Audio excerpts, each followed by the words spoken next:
Hello friends, नमस्कार। स्वागत करती हूँ आप सभी का आज की इस नई क्लास में। तो फ्रेंड्स, जैसा कि हमने कहा था EMRS यानी कि एकलव्य PGT हिंदी की जो वैकेंसीज आई हुई हैं उनकी तैयारी मैं करवा रही हूँ। तो फ्रेंड्स, मैंने यहाँ पर लिया है PGT लेवल का, जो कि हमें PGT लेवल ही पढ़ना है। 11th और 12th आरोह भाग 1, आरोह भाग 2 और वितान भाग 1, वितान भाग 2 तो पढ़ना बेहद ज़रूरी है।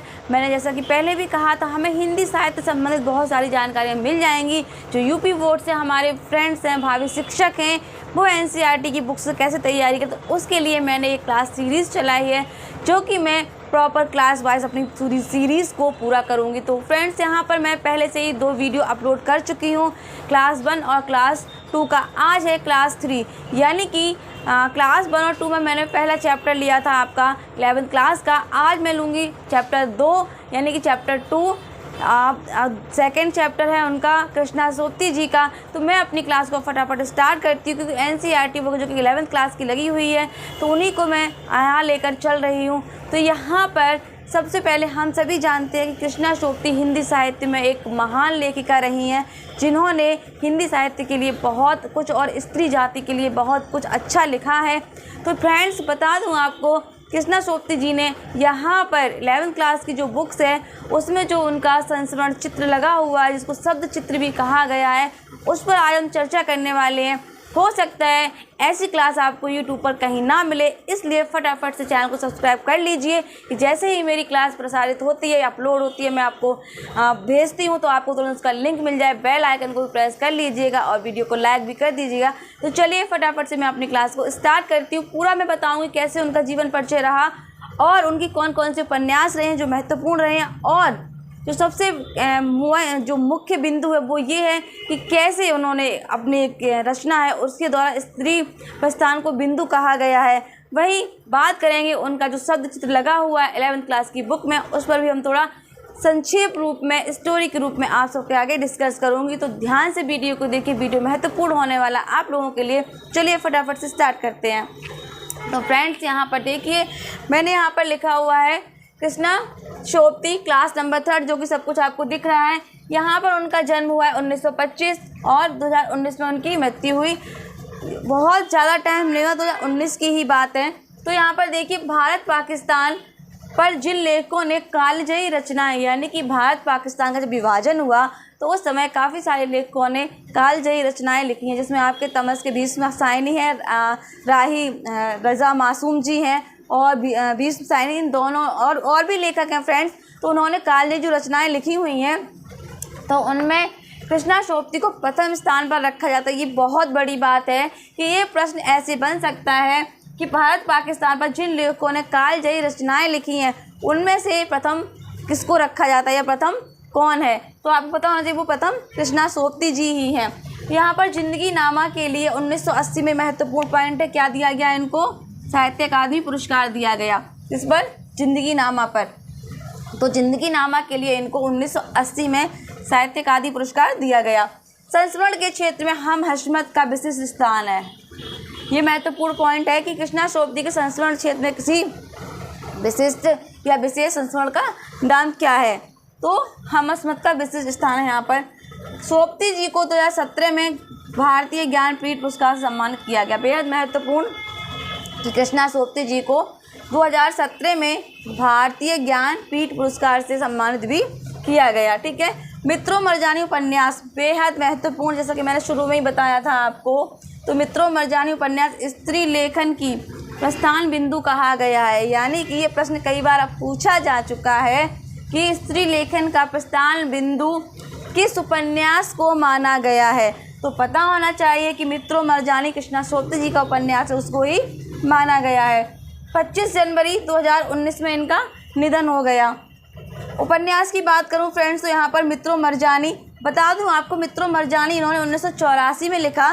ठीक इसी का इन्होंने एक मित्रों उपन्यास की कहानी भी लिखी इसी नाम से, या मित्रों मरजानी। सूरजमुखी अंधेरे के 1972 में महत्वपूर्ण उपन्यास है ये इनके। जिंदगी नामा 1979 में, डार से बिछड़ी हुई 1958 में, ए लड़की 1991 में। यहाँ पर इनकी कहानी भी है, इन्होंने इस कहानी भी लिखी इस नाम से, और इस नाम से भी कहानी लिखी। दिनों दानिश इनका है 1993 में। समय सरगम 2000। महत्वपूर्ण है उपन्यास, तो ये सभी बेहद महत्वपूर्ण है ही फ्रेंड्स। यहीं पर कहानी संग्रह इनके बादलों के घेरे 1980 में। वहीं सिक्का बदल गया, सिक्का बदल गया उपन्यास नेट JRF में लगा हुआ है। ये सभी ने पढ़ा होगा, किस तरह से सहानी क्या अपना घर छोड़ना होता है, ज़िंदगी को सब कुछ कमाती है और अंत में समय कैसे उसको अपना घर छोड़कर जाना पड़ता है। तो ये सिक्का बदल गया, तो काफ़ी अच्छी कहानी है यहाँ पर।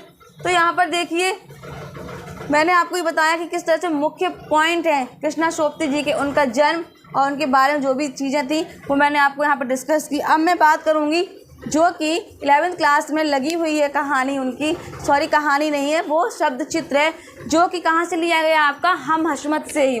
हम हशमत से उनका ये शब्द चित्र लिया गया है, यहाँ से ये महत्वपूर्ण है।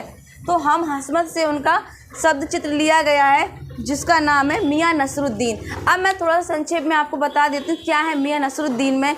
मियाँ नसरुद्दीन में होता ये है कि एक दिन लेखिका दिल्ली में मटिया महल जिस जगह है वहाँ पर उसके आसपास से गुजरती है, तो वहाँ पर एक गड़ैया मोहल्ला पड़ता है। उस मोहल्ले में पटापट की आवाज़ आ रही थी। लेखिका ने सोचा कि ये किस चीज़ की आवाज़ आ रही, लग रहा है कोई आटा गूँथा जा रहा है। आज बोली हो सकता है ये सिमैया बनाने की तैयारी हो, तो उसका जी न माना, वो चल दिया देखने के लिए। तो उसने देखा तो वहाँ पर एक बुज़ुर्ग बैठे हुए हैं, वो सुट्टे पे सुट्टा लगाए जा रहे हैं। तो उसने हिम्मत करके आगे बढ़ी और पूछा, क्या मैं आपसे कुछ सवाल कर सकती हूँ? उनका नाम था मियाँ नसरुद्दीन। बोले हाँ बताइए, कहीं आप अखबार नवीस तो नहीं? मैं अखबार नवीसों को बेहद ठलुआ इंसान समझता हूँ और नंबर 1 का जासूस समझता हूँ। यानी कि वहाँ उन्होंने पत्रकारों पर कटाक्ष किया है कि मैं पत्रकारों को बिल्कुल भी ठल्ला और बेकार समझता हूँ। तो कृष्णा सोपती ने कुछ प्रश्न किए, उनके उन्होंने उत्तर दिए और उन्होंने पूछा कि आपका ये जो ख़ानदानी पेशा है ये आप कहाँ से सीखे, अपने हुनर को कहाँ से सीखे? तो नसरुद्दीन कहता है कि कोई भी हुनर खुद से ही सीखना पड़ता है, तभी हम उसमें पारंगत हासिल करते हैं।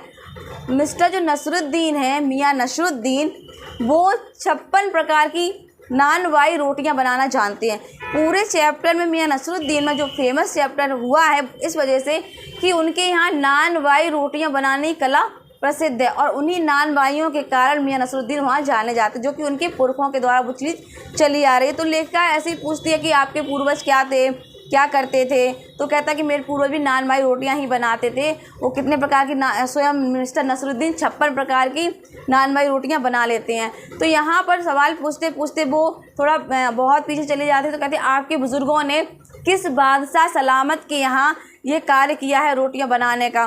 तो वो कहता है कि पहले छुपाने की कोशिश करता, फिर बातों बातों में उसके मुँह से निकलता कि बहादुर शाह जफ़र के यहाँ काम किया।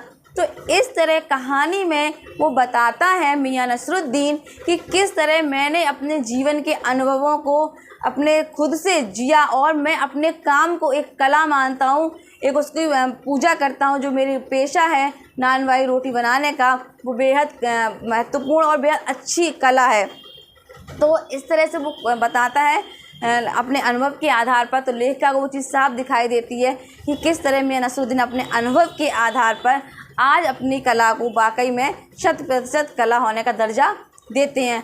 तो ठीक है, कहानी नानवाई रोटियों पर बनी हुई मुझे कुछ बहुत मतलब ख़ास नहीं लगी, लेकिन सिलेबस में है तो हमें पढ़नी है और उसके बारे में जानकारी भी रखनी है।